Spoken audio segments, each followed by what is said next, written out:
Hi and welcome along to AFTV News Daily. I hope you guys have been having a wonderful Saturday. It has been brilliant weather in here. So hot in this room. I've had to open the window and I'm hoping that no bees don't fly in here because I keep getting bees flying in to this room every time I open the window because there's a big tree outside. But hopefully we should be good on that front. But listen, we have got a fantastic show lined up for you tonight because we've got a very, very special guest. Ladies and gentlemen, Michael Thomas. How we doing, guys? It's a hot day today, isn't it? Boy, been in the garden. Listen, Michael, it's great. Thank you very much for coming on tonight. Absolute legend, hero of Arsenal Football Club, and it's fantastic to have you on. And of course, even more relevant because yesterday on Sky, they showed the movie or the documentary 89, which of course is one of the greatest moments in Arsenal's history, which of course you scored that great goal in it, the winning goal that won Arsenal the league. And I'm sure you must have spoken about this 100 times. I mean, a couple of times, just a couple of times. I hope you don't get fed up of people asking you about it. Because no, it was a pleasure. It was a pleasure. You know, I mean, it's still my club, Arsenal. So Yeah, and it's still an amazing moment, right? And the thing is about that moment was that what a lot of people don't realise is that Arsenal needed to win that game. It's the last game of the season, playing Liverpool at Anfield. At that time, Liverpool were a bit like Liverpool now, where they were an all-dominant team, right? You needed to win by 2 clear goals going into that game at Anfield. I think they hadn't lost there or by 2 clear goals at Anfield for 4 years, right? That's how you guys went into that game, and you did it. And you scored not only that, you scored the goal in the last minute. Talk us through it, man. It must have been amazing. Well, it was an amazing time to be around Arsenal at that time. Us all growing up together, you know, for the youth teams, and it was like a family coming through. So, but going to Anfield at that time is very daunting. Anytime going to Anfield was daunting. But, you know, it's won by 2 clear goals. We had a set plan. George Graham had his set plan out. And, you know, so trying to nick one just after half time. And then hopefully from then on, we nick one at the end. But just keep quiet, just kind of keep the crowd quiet. Obviously, it's a big occasion after Hillsborough. And for us, it was just like, okay, try and keep quiet. Obviously, worried about the back door because Liverpool could score at any moment. And you just think, yeah. So we're just thinking about just keep a clean sheet.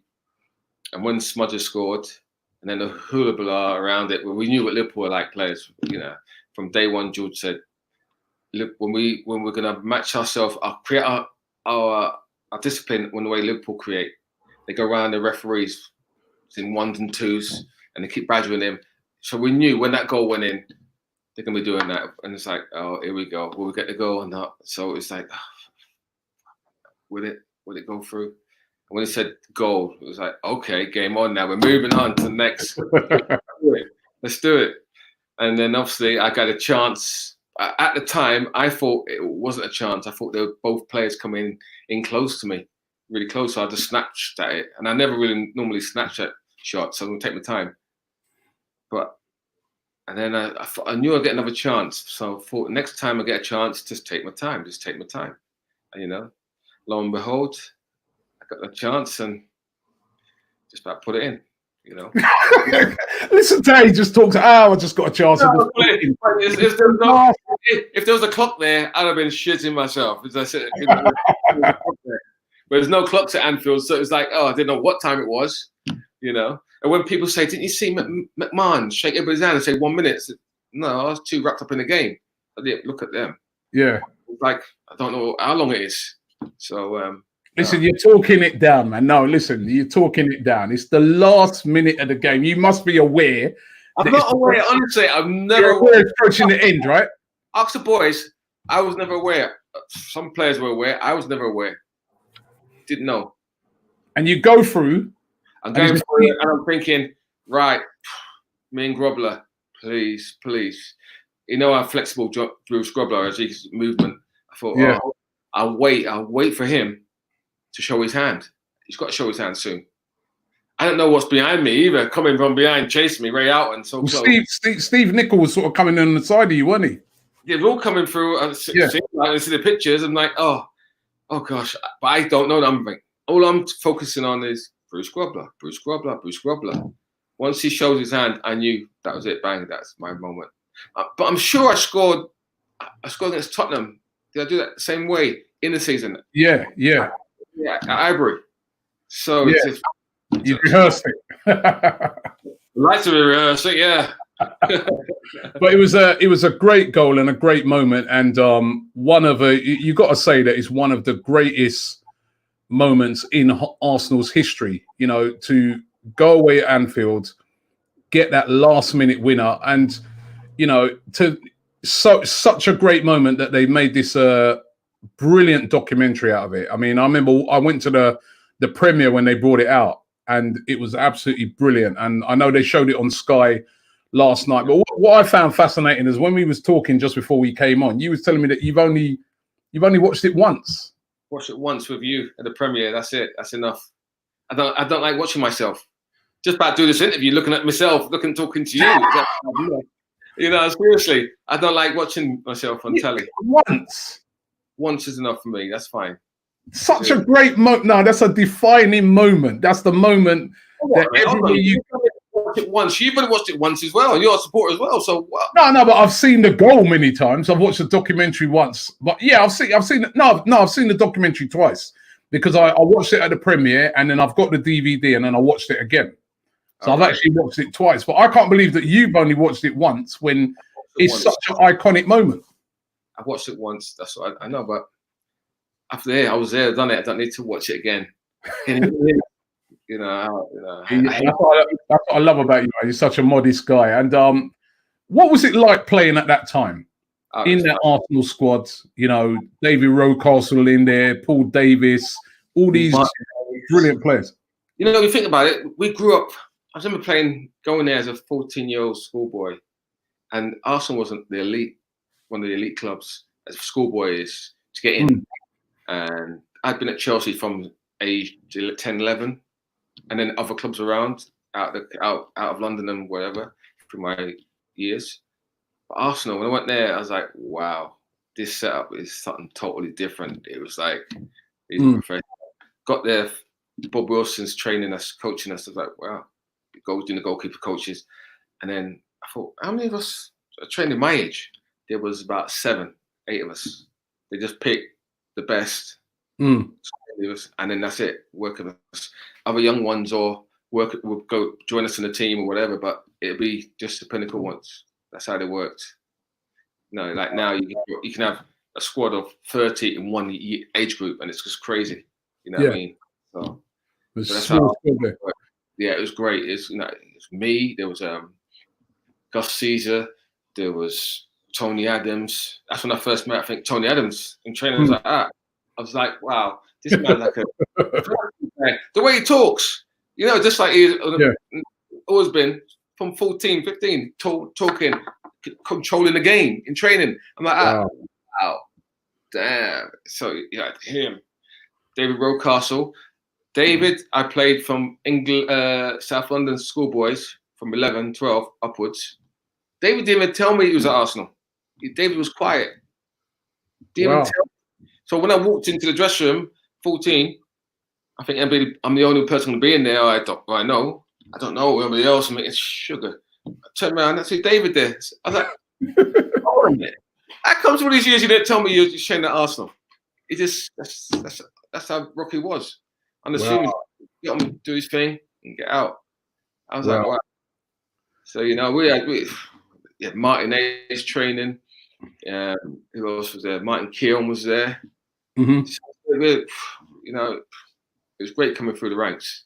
Yeah, amazing. And of course, George Graham was the manager, and you know, a very successful time because you won the league. You won it twice. Yeah, under George. Yeah. I'm still gutted about. As I said before, I'm still gutted, and it still hurts that we could have been invincibles. You know what I mean? Yeah. We're more games than them. Got more points than them. And our day, they had 3 points. We had 2 points. Yeah. We're points deducted. You know, it was like, hold on, Yeah. what's going on? Better clean sheets, better, you know what I mean, goals against. It was like, we had everything. It was like one game, and against Chelsea, won it. So it's like one game, man, one game. It's true. You know what? It's because a lot of people forget that you guys could have went invincible. That's the thing, is if you don't quite make it, after a while people forget. But it was an incredible season, wasn't it? And it was such a great team. Yeah, but when it's like when people say, "Oh, boring Arsenal," we won the championship twice. We've got the most goals, and as I said, less goals against than any team. Alan Smith won the Golden Boot twice. How can we have to be boring Arsenal? I think it was our defense was so good, though, wasn't it? Yeah, well, they're ruthless. They were ruthless. Yeah. Andy Leon, when he stood in for Tony Adams, and in the second time won the championship, stalwart. You know, Ken Richardson in the first year, unbelievable. His mentality was, we want to win. He brought that mentality from Everton, and in the first training session, he was like, we win. Every training session was hard. He wants to win, and it's just bred it in us.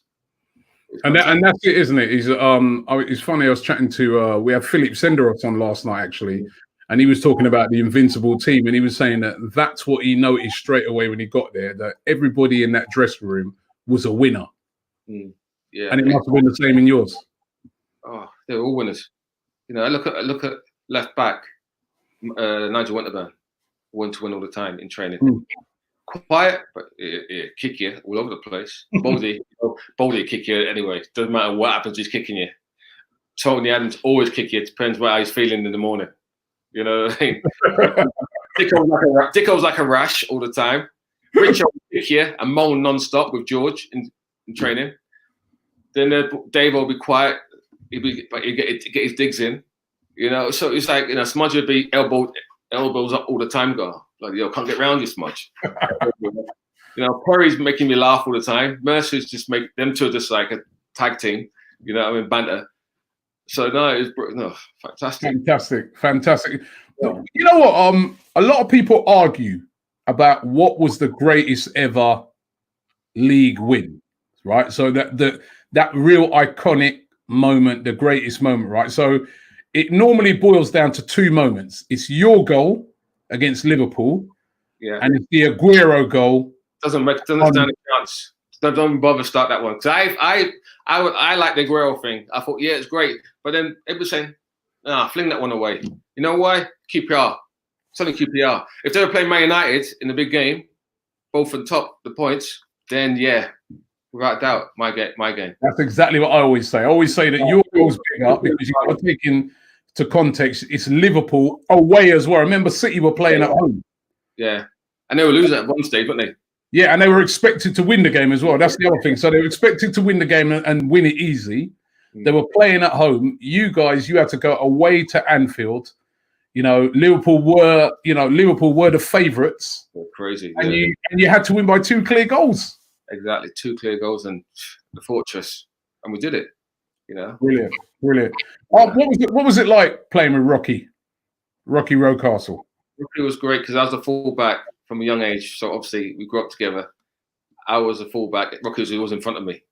So whenever we played, it was like he attack, I go on the inside. If you look at the old reels, when he's going down the wing, I'm going down the inside, and he'll play me in, and vice versa. He'd go inside, I go down the outside. So we both knew our game. And like, if I'm having a bad day with a defender, with a winger, Rocky, boy, you're not Rocky. He don't mess about and tackles fly. He was taking people out. And it used to be pumped up before games. Oh, him and Rodgers just be like, man, he's like, let's fucking today, let's do it. And he goes, Pat Mandel, ready for him, let's go for it. I'm looking for the battle. Stuart Pearce, I'm ready for the battle. McMahon, let's do it. You've seen the pictures of him, he's like giving it all that. That's how he was. But he comes to the pitch and just chilled, calm, Rocky, just chatting, fine. It must have been heartbreaking when you got the news of his passing. Yeah, it was. But because when I was in Portugal, he was in Malaysia, and we was always talking. And then when I came back, like in summer times, I see him in Brixton at his in-laws, and I looked at him and went, "Wow, you look a bit Frere, what's going on? They're going to see some tests. Something's, I'm not feeling well. So when I found out he had tests, and then he came back and he's at his house, so I just go and see him. I played at Wimbledon, go and see him every other week. Just go across to see the family. And see him just sitting on the chair. It's so sad to see the man so strong, and now he's on his sofa. He can't get up. He's got a blanket around him, and just cold, frail. And that's hard. That's hard. Just to think about what. Heartbreaking. It's we still sing his name to this day at Arsenal, which is a testament to how great he was, wasn't it? Yeah, without doubt. I always wonder what the other players who are playing now are thinking when they hear that Rocky. What was he like? Do they ever find out what he was like as a person, as a player? When they find out? I'd like to think so. I'd like to think that when they come into the club, at least they don't know about him, they're told about him. Yeah. The best thing that they've done now at London Colney, they put it's about the history of Arsenal. It's all on the walls as well. I don't know if you've seen it on the videos that Arsenal are doing or whatever, but there's all of David Rocastle completely. Oh, brilliant! And all these sayings. There's a big, massive picture right next to the first team dressing room at Colney, and I'm right opposite to him. So I was like, two South London boys looking at each other.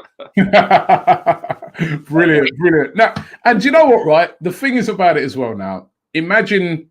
I was trying to imagine today if somebody had done this now.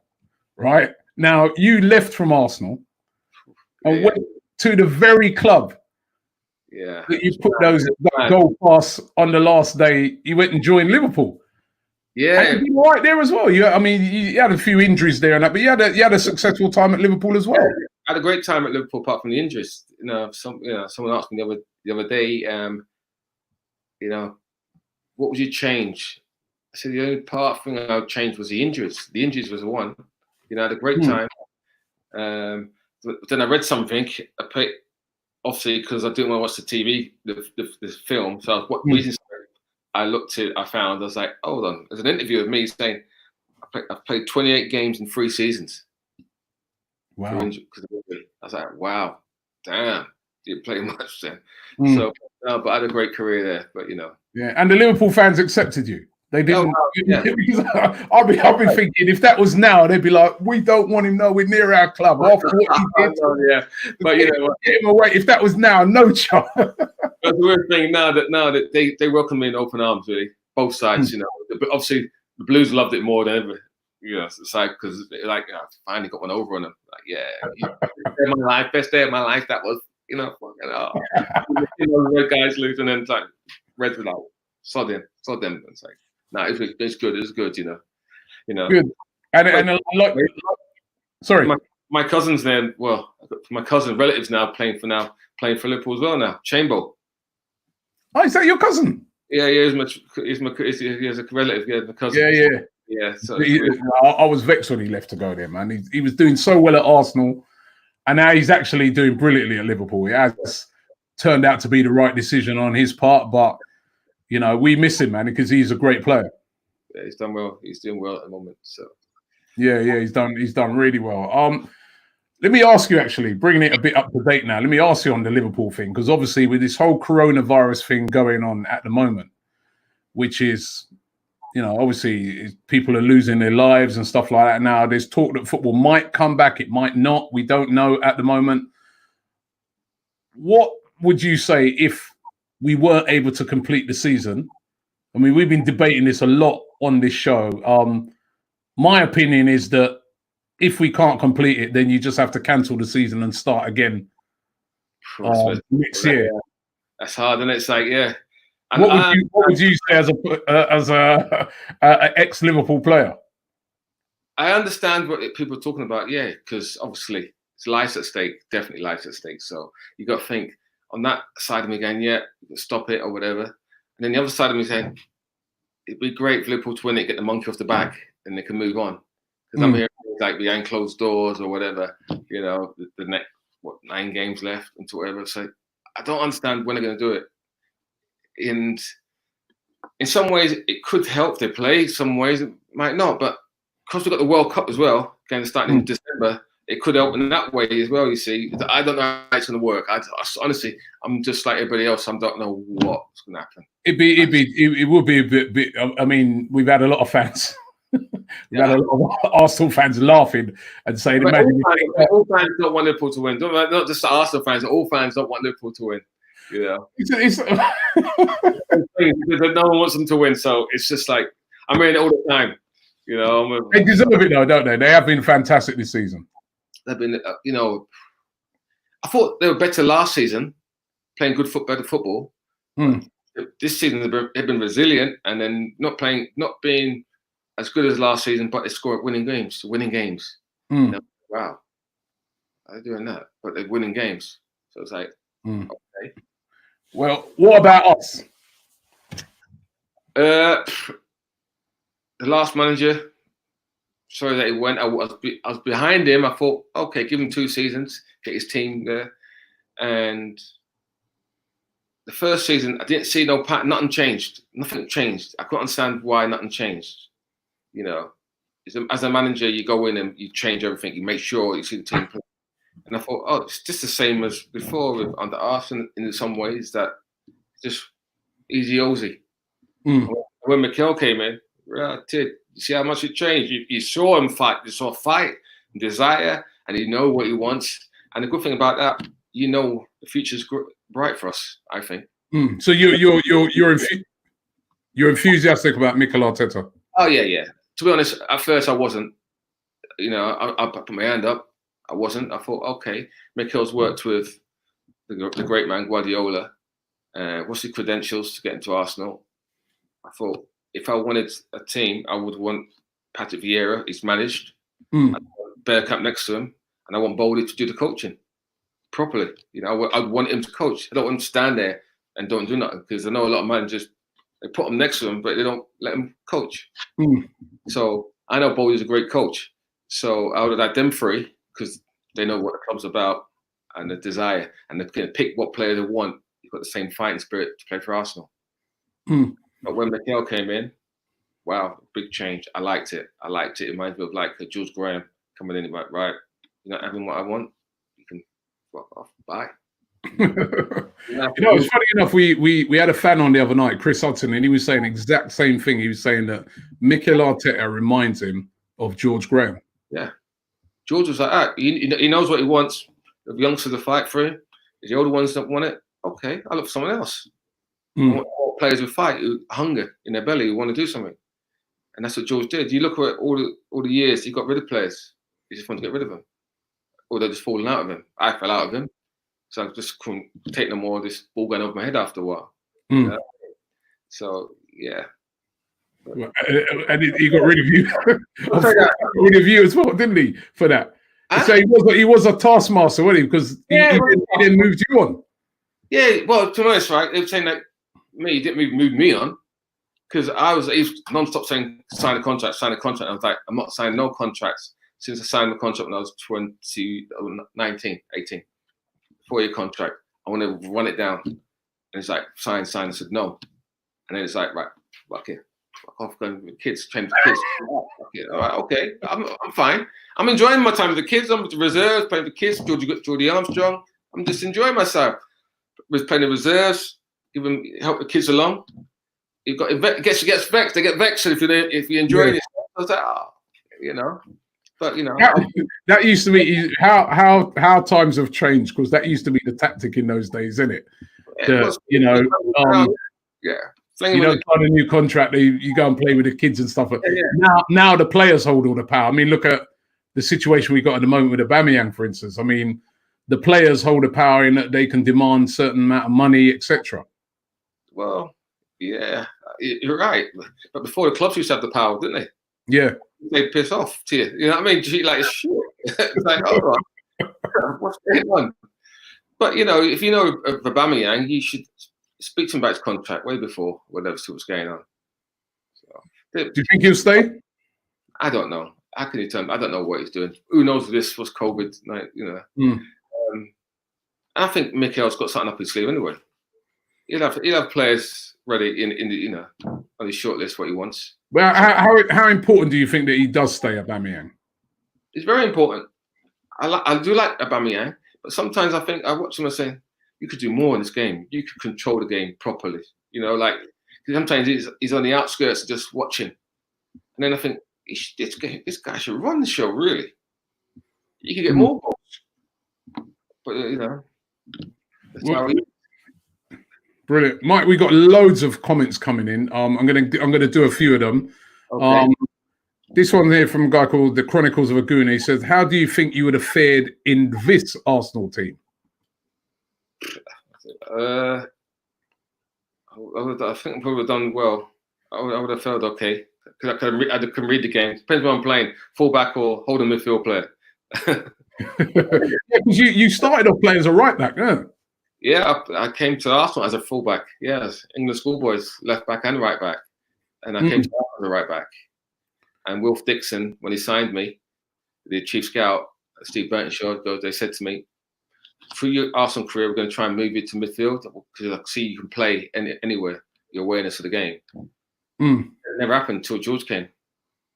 So George went, right, I want you to mark Glenn Hoddle. That's it, just follow him everywhere. I was like, where else? I got to follow Hoddle everywhere. It was my idol at the time, so I was like, I've got to follow him. Just be like Gentile to him. Don't touch the ball, just follow him. Wow. And that's where that's after doing that. That's when he realized that you could play in that position. No, because after that, I'd done that job. Then I went back to fullback. I played fullback, and then the next season Viv left. And then I played right back. So that's why I was fullback for seasons. Brilliant. Is FIFA who says, "Hi Michael, thanks for coming on. You're an absolute legend. Can you talk us through the moment at Anfield '89 when you were through on goal?" You've already done that anyway. Yeah, I've done that. Yeah. And as you can see, he's a modest guy. He doesn't like to keep going over and over it, but it is such an iconic moment, Lone Star Londoner says, winning by 2 at Anfield against that Liverpool team, one of the greatest moments in Arsenal's history. First title, I remember this, forgot that. First title that Arsenal, well, he says in his lifetime. I think that was the first title you guys have won for 15 years, wasn't it? Oh, longer than that. Yeah, 16, 17 years, something like that. But it was a long time since we'd won a title. I know. We were kind of on that run. We were kind of on that run again now. But I was quite pleased that okay, it's London. I want London to win the title because before it was always getting this excuse: Southern Softies. Wherever we played, Southern Softies, you can't handle it. It's like fucking hell. You have to laugh. We got to play. And some of the derbies we got to play. Every game's like it's a rattle. Yeah. Like it's great winning to bring it back to London. Say yeah, up yours. I've seen a picture the other day, and I went, hold on, I've never seen a picture before. Me scoring against Everton back in the day for Arsenal, and we used to love playing against them. Boy, the boys just like that. Rockies. They were good those times as well, weren't they? Huh? They were good in those days as well, weren't they? We loved it. We're going into battle against Reedy and everybody else, Sheedies and Sharps. We're going into battle. We're like, oh, we're ready. So it's like, oh man, it was good. Got another one here. It says, Robbie and Michael Thomas, should Arsenal and Arteta move for Phil Foden? Ooh, as Ozil's replacement, Arsenal would offer him more game time, and he knows the manager, and he could be the next big thing. They're never going to sell Phil Foden. It's just a waste of time. It's like, someone asked Man City are never going to let him go, even on loan. They're not even going to let him go on loan. It's just like the Sanchez thing, I can see him coming to England. Great place to come to Arsenal. Need someone on the right hand side. Be great, and he'll play regularly.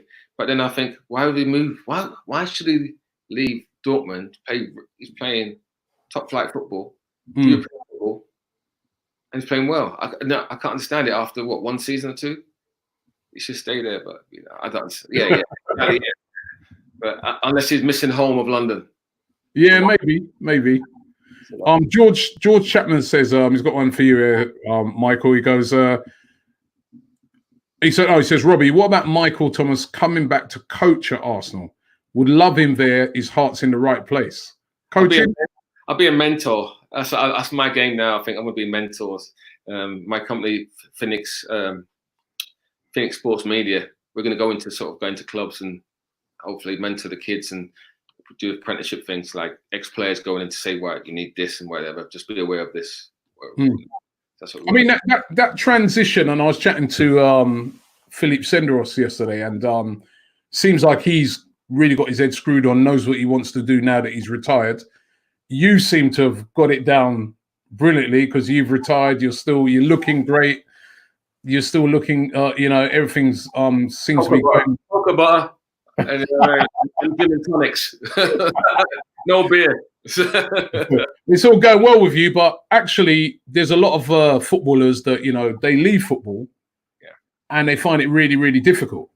I'm just the same. I was exactly the same. It's very difficult. That's why we want to tell the kids, and just explain to the kids what about there's other things where you're still playing, apprenticeships you can do while you're playing, other jobs. Just make sure get yourself right for after football, or in your career. Make sure you can do things, other jobs, and just make sure. I didn't have a clue what I wanted to be. I swear, after this, I retired, I was like, I want to be a coach. I don't know if I want to be a coach. I was learning to be a coach, and then my mum died. Just knocked me for 6. I just said, I won't be able to do anything, and just lost myself for a bit. Seriously, I lost. I'm like everybody else. I was struggling. Sometimes I still do now. I mental side still struggle. You can't get up out of bed. Sometimes you just think, oh, what for? Where am I going? When am I getting dressed to go somewhere? It's hard. All sportsmen, it's not just footballers. It's all sportsmen. Yeah, and you're up there, the adulation and everything like that, week in, week out. Then all of a sudden, it's gone. Yeah, I think for me, it was about the adulation. It's never about the adulation, because it's all about being among your teammates. It's about the dressing room. You missed that more than anything else, apart from playing. You missed that dressing room. Yeah. So when I done the 89, loved it with the guys. It's basically going straight back in again. Yeah, left like a reunion. Yeah, it was brilliant. Netweed says, "Hi, Michael Legend. How do you feel about the Cronky's tenure?" Oh, he's getting a bit tasty. He says, "Do you think they've neglected us and our values?" The values. Oh, geez, I don't know what. I can't really.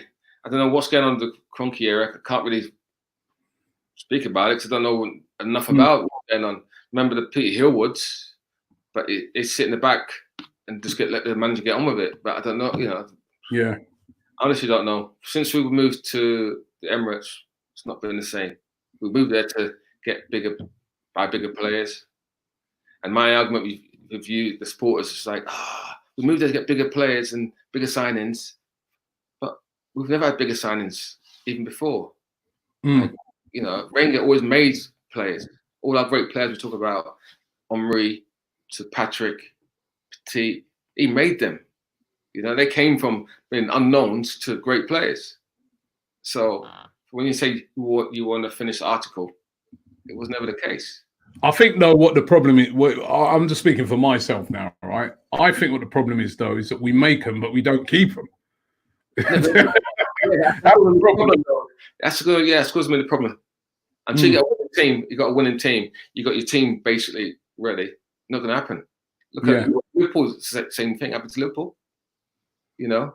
Coutinho had to go. He built the team. Coutinho goes. Use that money for somewhere else. You build your team. Yeah. But the problem been with us is that we've seen players go and they haven't really booked. They've gone for the buying. Always recruitment's been poor. Yeah. I'm thinking about today. I think the nearest we got to win the championship was when Eduardo was playing.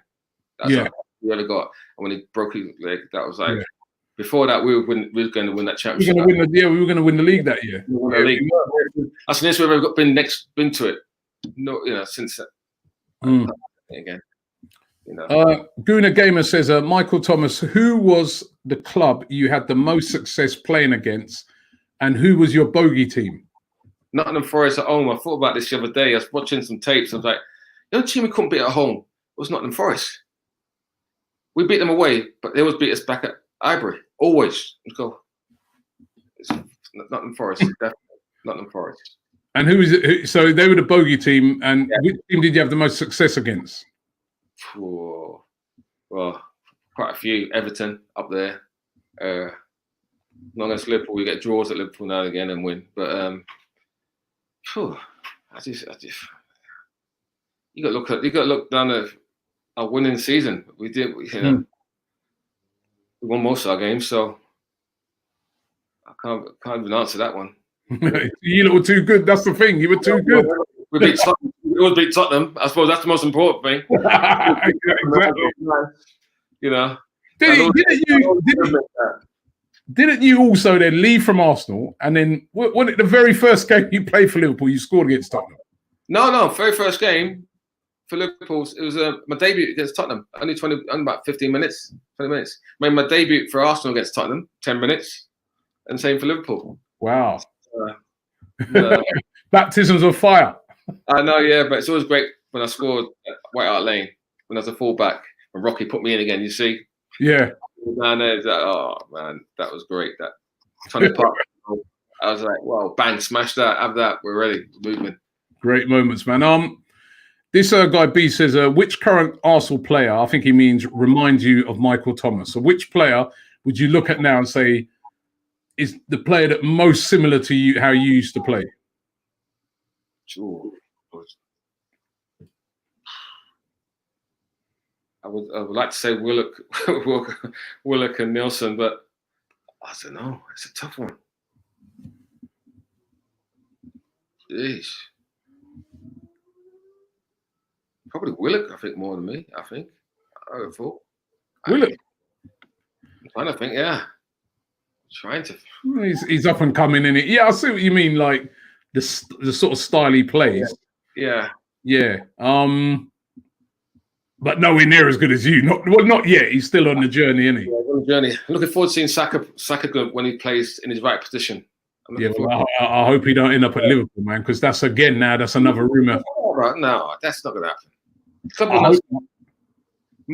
I tell you what, if they sold Saka, Arteta would walk. It would walk because that'd be wrong. So you don't play like that. Yeah, you can't say he's been exceptional though, hasn't he? Yeah, he's not even a left back, and it's sad because he wants to play there and just. It reminds me sort of like Rocky just going down there and see things and just going, play. Yeah, brilliant play. Anthony Herbert says, "What was life like at Benfica?" Because you was one again. Yeah. You're a bit of a trailblazer, because you're at that time you didn't really get many players leave from this country and go abroad and play, but you did, and to Benfica. Yeah. All my career, I always wanted to play abroad from a young age. That was my next thing. Even leaving Arsenal, I thought I was going to go to Benfica because that's what I was not Benfica. Go abroad. I always thought of okay, run my contract down to summer, and then I would go abroad. I spoke to a few teams, spoke to the manager, and obviously they were like, "What's the fee?" I'm like, "It's only Christmas. I don't know what the fee's going to be." And then just like Liverpool got persistent. No, we want you now. We're not waiting till summer. We want you now. I was like, oh, okay. But life at Benfica, it started off well. We started off well, and then it just got sour. The fans turned against me, and but they turned against you. Yeah, turned against me. I think one game, I don't know if it was against Guimaraes or what. I don't know what it was against. I hurt my foot, and I was like, I should have come off after 15 minutes. But I tried to play on. When someone hits your foot on you, like you hit it, and you can't. Your foot now, you can't move your foot, but you've got your boot on. Thing. Your adrenaline's in your foot, and you keep going. But once you stop, foot smack, you can't even move. Yeah, it's like a club foot I was playing, and I kept on playing on, and I should have come off. But that's football. That's football. What was you didn't do a Xhaka when you got pulled off? Think about it. You know what? I think about it. And a lot of times when I was there, because my abuse, I was like, you know what? I understood what he was doing, but I was like, damn. I was like, you're not going to get it. But, I mean, do you understand? Like, having gone through that yourself, do you understand then now with Xhaka? Yeah. The way he reacted, which obviously wasn't the right thing to do, but Can you understand why he reacted in that way? I've never read all the tweets of what's going on because I'm not obviously everybody's on Twitter and then Instagram. It's people saying he got tweets about his family way before he done that or something. I don't know, but you know, if he's feeling it that much, the tension, let the tension out. Just he's apologized. I think he's apologized to come back. You know, he wants to fight for the team. You know, more importantly, he wants to fight for the team. Another guy's improved a lot under Arteta as well, isn't it? Yeah, without doubt. Sometimes I watch him, I think he should be sent off. Amount of times he tackles someone. I mean, they ain't got a card yet. I'm like, whoa, what's going on? They said just think what he's doing because he runs around like a blue-ass fire and just hold the position and just like read the game to intercept. But he's like running there. I'm like, just fucking stand still.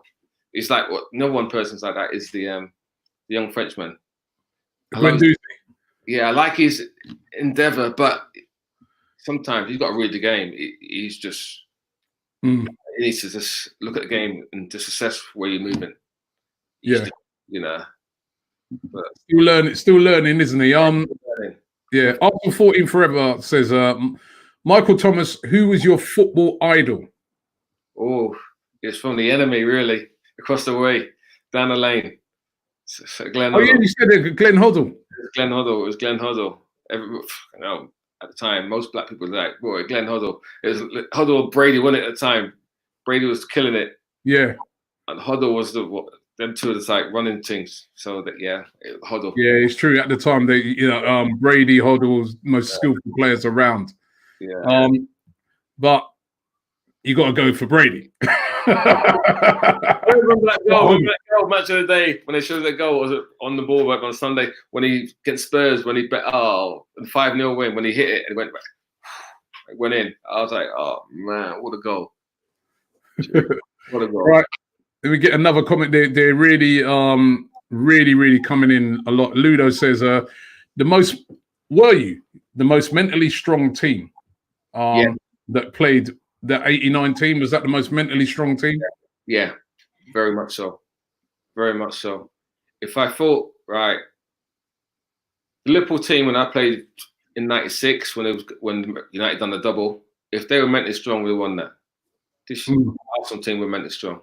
So come from back to front, mentally strong. What was it? This word gets bandied around a lot. Mentally strong. We were desire and know-how how to get through a game. Don't run around like an idiot. It's just desire and fight and know what it takes to win a game. You know? And that's what it is. It's how you train all week, and then it rubs off on the weekend. Man City do it over the game. Look at Man City. They're mentally strong because of the manager, how he trains them. Yeah. You know, every game is a big game for them. Doesn't matter who they're playing, League Cup or whatever. They're doing everything. And I love that in them. I love that in the team and the manager. You know, don't say, "Oh, we're not playing a weakened team here." No, we want to win that. I want to win that. I want to win it all. We fall short, but I want to win every trophy. There's no excuses. That's what I hate. Yeah, I think Arsenal have been a bit guilty of that over the years, isn't it? Sort of weakened team for this and weakened team for that, and it's good. When I used to blood young players in just League Cup games, it's like okay, they're playing London. How many of those players we're going to see again? And then we get a chance. You get to a final, we change it. Oh, the only time we didn't change it when we went to Chelsea, played the young ones. Oh, I remember that. You know, you've got to play your strongest team all the time. When you in cup finals and that, I remember that, and I was like, But even if not the strongest team, but you know, like if your team, your squad is mentally strong, every player from 1 to 18, you can play. Doesn't matter who you change in the team. Nothing should change. They're all good. You don't have to play a strong team. Your first team, you mix the team, and they'll always want to fight. It doesn't really matter. Looking at the team at the moment, there are some very talented players in there. What does Arteta have to do to get us back? Got a good goalkeeper. Got a good goalkeeper already. I like him. I do like Leno. Right back, I don't know if he's going to stay there. I like my boy. Bellerin. Yeah. Left back, Celtic. I like him. When he's fit. Yeah. And then the 2 centre halves, I ain't got a clue. You still need to sort them two out, honestly. You know. But you got them 3, 2 centre halves needs sorting out. You got the Saka on the left all day long. You got Lacazette or what's them up front. You don't know if Aubameyang will be there. Pepe. I like Pepe. It needs to settle into the country, just like Dennis did. It took time. It always takes time. When people say, "Oh, it costs this, costs that," who gives a flying fuck how much it costs? It still takes time to get into a country, move to another country, settle, and then start kicking off. Pepe will do well. I know he'll do well. Yeah, I'm confident in Pepe. I'm confident that he's definitely going to improve. I think what you said there, a lot of people underestimate the fact that it is tough sometimes to settle. Yeah. Some players are Aubameyang. He just came and some do straight away and some don't. Some don't. Yeah, it all happens. It always happens. So centre midfield. It's going to be interesting. I don't know who's going to buy centre midfield. To be honest. And he's going to buy some players. I know he's going to buy some players, but and then we still got Ozil in there, which what have you made of him over recently? You know how he changed. See how he since Manchester's come there, Ozil's been a different player. And I was like, I like him now. He's working. If you got a free role there, still work across the front. Yeah. Right. Not run back, but to want you to work across the front always. So I like that. And someone asked me a question: would you have Santi Cazorla or Ozil? Definitely Santi. I love Santi. When he first came, I went, "Wow, I love this guy." Yeah, there's talk of him coming back, maybe in a coaching role. But he was asked about it the other day, and he said he'd love to go back to Arsenal, even in a coaching capacity. Yeah, Santi was dangerous. Oh, he was wicked. He was what a player he was. He's injured. What about this player? Newman says, how good was Anders Limpar? You know what? I've told people about Anders Limpar. Unbelievable. You see it, Thierry Henry, how good he was. He was up there. Anders could do anything he wanted to do. Anders could. You saw him score against Liverpool halfway line. His vision, both feet, score. He's second to none. That boy can do anything. But obviously, it's not Sky Sports, and get the media and TV now. He was unreal. The guy is unplayable sometimes. Unplayable. Yeah, that's the thing now. So much of what is played now is shown on TV. Yeah. Every game. I mean, when you was playing, it wasn't every single game, but it is now, isn't it? Yeah, exactly. And when Anders first came, it's like, who's this guy? Completely up. Let's see. Rodder's like, Baldy, let's show him. Let's see let's get tough. We're doing. Give him a little kick. They couldn't get near him. They could not get near him. Rodgers and what's the name? Baldy could not get near him. No one can get near him. It's like, you go 1-on-1. She goes, who you got? I've got Anders. I'm not having Anders. I don't want Anders. He was quick and tricky, wasn't he? Oh, yeah. Yeah, he had everything. And he had a nasty streak in him as well. United, the brawl. Yeah. So-called brawl. The thing is about it is that even the sort of flair players in those days. So like you go Anders Limpar, you look at a Bergkamp, you said a Rocky, they all had that tough fight to them. That's lacking nowadays, isn't it? Oh yeah, it's definitely it's wrong, but they all had it. Even for Liverpool, Peter Beardsley, someone skillful, kick you. Ken Dalglish had it. They ever had from. I think you grew up with it, didn't you? Days now you can just get a little touch and you go over and get a free kick or whatever, and you go, you know what? If I'm going to kick you, I'm going to kick you properly. I'm making sure I'm getting sent off. I saw footage of Vinnie Jones, a tackle in the cup game against Man United at Selhurst. Elleby's referee. The guy should have got sent off after one tackle. No one here went to Cantona. I went, you taking the piss. This guy should have been off. Ellerby should have went straight red. It was a joke. Yeah, it's completely different in those days. Oh, completely different. What do you mean as a player that was playing in those times, old school, we'll call you, right? Even though you don't look it.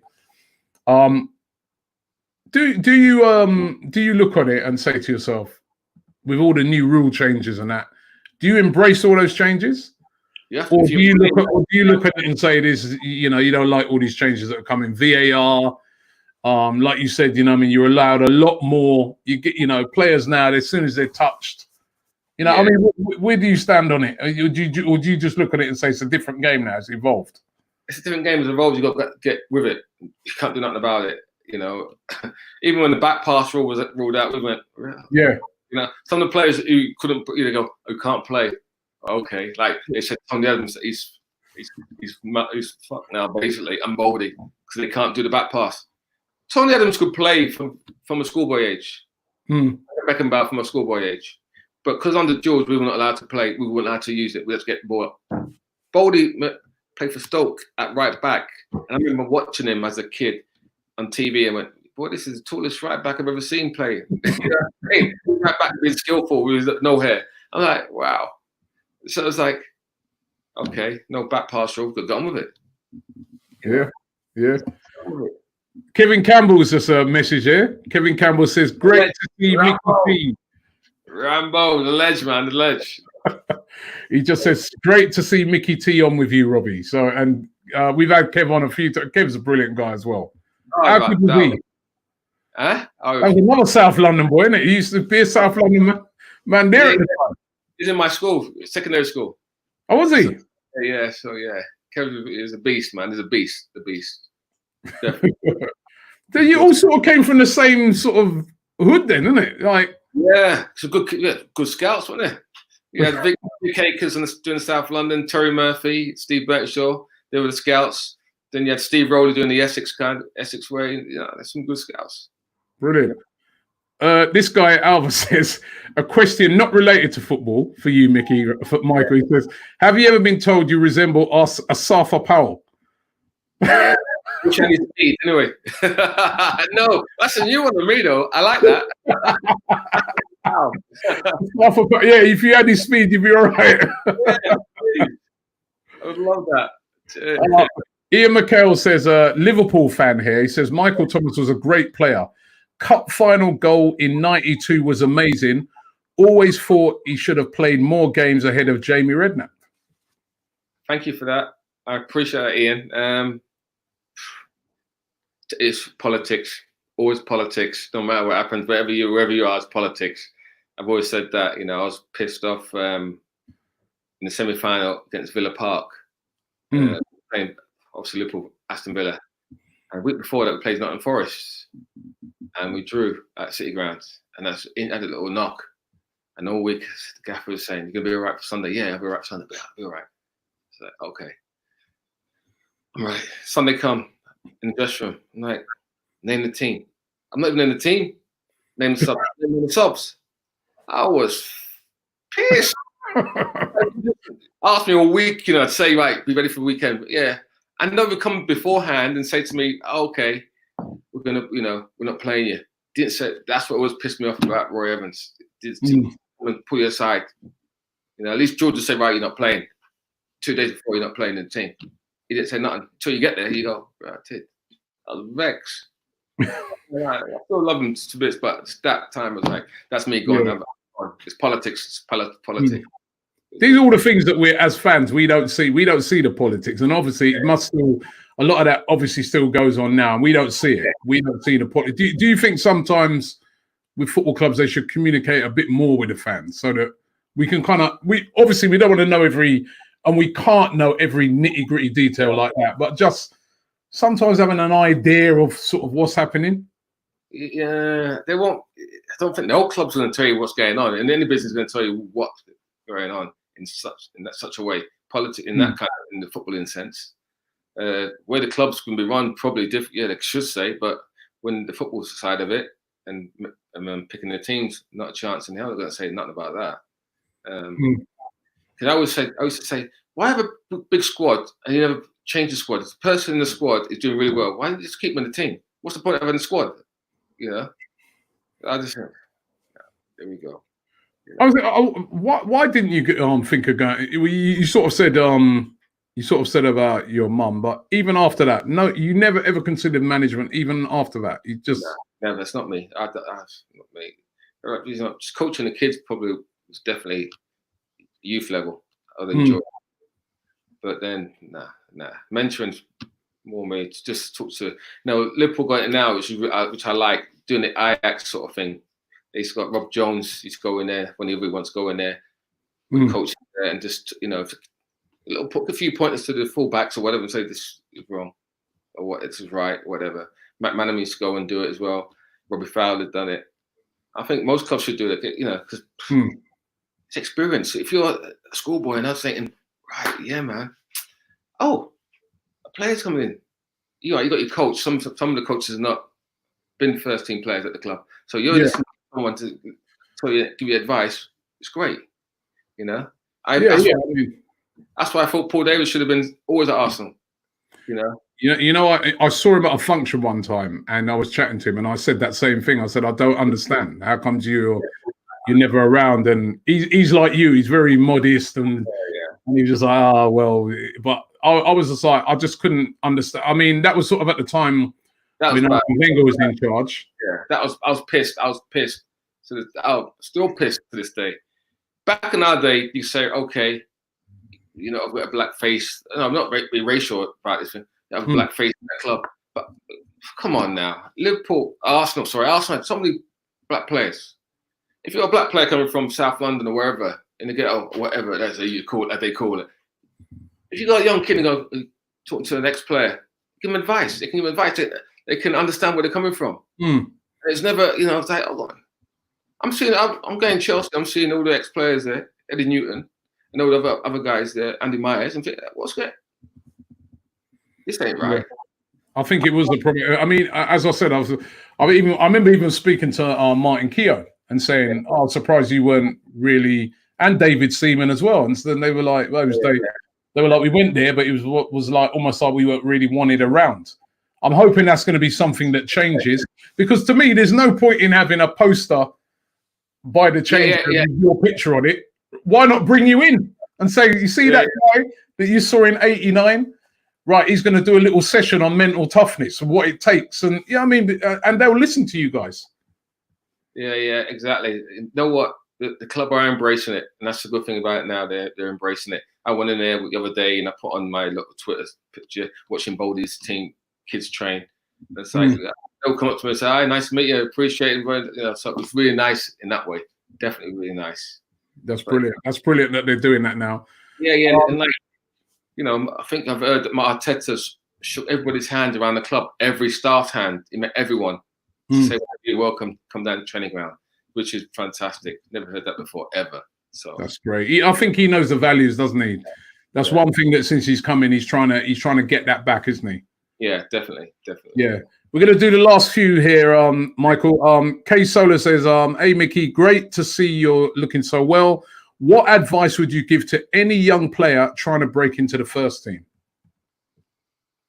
Advice, just bring into the first team. Know your goals, what you want.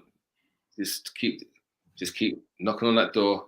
Keep your head down. Keep fighting, and just listen to what other players are saying, older players or whatever, and try and just learn from them a little bit. But just take bits and pieces of what they're telling you, what you think could be great for your game. But have faith in yourself more than anything. Have faith in your ability that you could break into the team. And that's what all the youngsters did from my age, Kevin Campbell, he was bang straight. You knew he was coming on. You're like, Kevin's coming soon. He's coming in the first team soon. You know he's coming. They're all coming. Kept you on your toes. Yeah, definitely. You know what I mean? You got David Hillier coming down there. You had Kev. You had Coley coming. There's so many of them, these young ones. Heaney. I was like, here they come. These kids are coming hard. They're hungry. You can smell it in them. The desire to get that first team. And it's not about, what car we're going to get or how much money we're going to. They were like, nah, I want to play in the first team and now make my name for Arsenal. That's how it's about. You think that's a problem now? Yeah. Some of these players. I've seen it untold. They're getting money to go to all clubs. And what is your hunger? What are you here for? You're here to be a Twitter expert or, you know what I mean? Or be on Instagram followers or what is your game? To have a business outside of clothing line? What vehicle? What are you using this vehicle for? Because you got if you want to be at the top, you got to want it. I really want it. Yeah, that's great advice. Dover Beach 32 says, how did growing up in Stockwell St. Ockwell, right? St. Ockwell. No, Stockwell. He said, so Ockwell to the posh ones now. St. Ockwell. St. Ockwell. Yeah, it's changed around there, man. Oh yeah. I drove past there the other day. I used to have a girlfriend back there in the day, man, and she used to live on. She used to live on that estate. You know that estate, just where that skating thing used to be. Oh yeah. Know what made pissed me off? Everybody say like, "Oh, you're from Stockwell." They think of Stockwell, that estate. I'm from Stockwell, behind the station. So that's basically the nice part. Basically Brixton. You're Brixton, Stockwell. My cousins just live in that estate. Yeah, that estate there, which they're knocking that down as well now. That's God, man. That's yeah. Actually, my cousin before I was going in there to see him. I was like, right, I'm coming in. You be around? Yeah. I know. I used to, when I used to go in to see that girl, man, I used to be man sitting on their car like this. Yeah. Hold up, brother. In the area, just checking you're not sure. Yeah. But he goes, how did growing up in Stockwell, as it was then, prepare you for your professional football? Did it help you to develop strong mentally? Yeah, but it wasn't that bad in our day. We just played football non-stop. That's all we did. Play football. And I remember seeing Paul Davis for the first time. And I was like, Paul Davis on a Sunday. It's like Sunday at a sweet shop. And I was like, Paul Davis. And like looking at him going, hiya, Paul. And he's like, I played the first team. And like, played the first team. So I was like, I'm gonna be like him. I'm gonna get there. I'm gonna get there. Now, but it's good. Was it this guy said Michael Thomas spoke to me on Tulse Hill Estate. I remember that estate as well. Well, yeah. There's a lot of people down there South London. That's near KC's. That's East Manor, near East Manor. Tulse Hill's at Brixton, just up from Brixton, isn't it? Yeah. You're bringing back memories for you now, isn't it? Oh yeah. I still go down there. My sisters family live in Stockwell still. So I still. And Okus one says we need Michael in mainstream media. I don't really see you doing a lot of media work. And I leave that to KC. Kevin's the man for that. I'll just keep out of it and just rear off. No, we need to see you more because you've got such great opinions and such great knowledge, and you say it as it is. I'd love to see you more. It'd be nice, but then you have to cut things out when you're that. Whoops.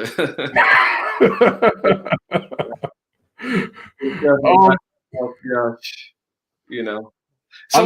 someone done a podcast. Jamie Carragher, and I didn't really think about this the other day until he said it.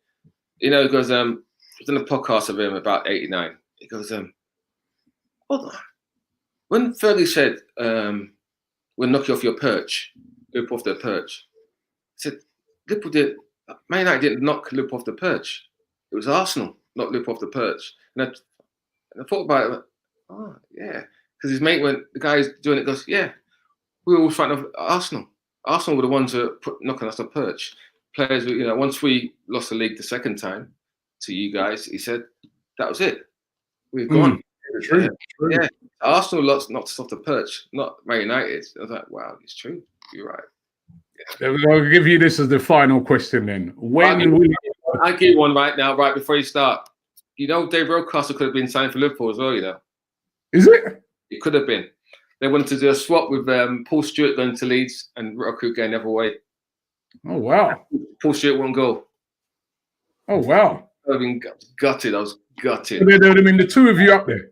Oh, yeah. It would have been like, oh. That wouldn't have been right, man. No. I'm glad that didn't happen. Down the road to Man City. Well, what I was gonna ask you was this. I was gonna you locked Liverpool off their perch. Yeah, that's true, and I never really thought about that either, but you did twice. Yeah, and so when can this team here knock Liverpool, which is they're going to be the champions next, right? When will we be good enough to knock teams like Liverpool or Man City off their perch now? When's this team going to return back to us seeing a team like what we saw in your days, to what we saw in Arsene Wenger's early days? Give Arteta time. What happened? It didn't take. Look how long it took Liverpool, 4 or 5 years. He said 5 years when he got there, and it's got 5 years. You know what I mean? So just give Arteta the same time. Give him time. You know what it's about. His hunger, desire to win things. The first trophy is always the hardest trophy. We've always known that. Once you get the confidence of that first trophy, then you can move on. Arteta will build his team, and they will be good. It will be a good team. I know. I'm sure about it. I'm definitely sure about it. But just give him time. All you fans, just give him time. You see what it's about. You know, he loves the club, and you know what it's about. More importantly. All right. Well, listen. I want to thank you for your time. You're saying give it time. Pleasure. I want to thank you for your time. It's been an absolute pleasure talking to you. For you to give up your time, and Rob, you guys watch. Hey, go to what's it called? I sent about the shirt. YouTube, our YouTube channel. Yeah. Oh gosh, it's just done me head now. Mark done one, and what's the name? Who's done one? Who else? Narquin's done one. Alan Smith's done one, and Perry Groves is doing one on Tuesday. Okay. The story behind the shirt. The story behind the shirt on YouTube. Phoenix Sports Media. What we do, Mike, give me the links for those, right? And I'll get those links. I'll get those links in the description where people can click onto that and go along to those and watch those videos as well. All right. Great, lovely.